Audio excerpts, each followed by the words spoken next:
அந்த செய்தி அவரின் வாழ்க்கையை மாற்றியது.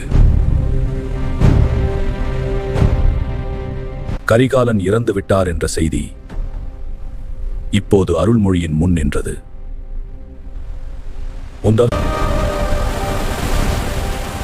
அவர் பேசவில்லை. ஆனா அந்த அமைதிக்குள் ஒரு புயல் இருந்தது. தவறு. சோழ நாட்டில் அடுத்த மன்னன் யார் என்ற கேள்வி பெரிய மோதலாக மாறியது. நந்தினி அந்த குழப்பத்தை அமைதியாக கவனித்தாள். மதுராந்தகன் இப்போது சிங்காசனம் அருகில் இருப்பதை உணர்ந்தான்.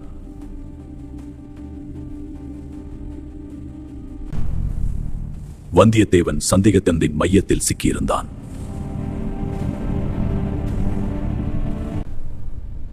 அந்த நொடி அருள்மொழி ஒரு முடிவை எடுத்தார்.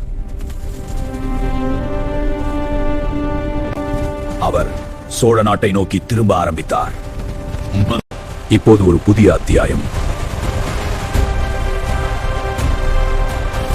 The story continues.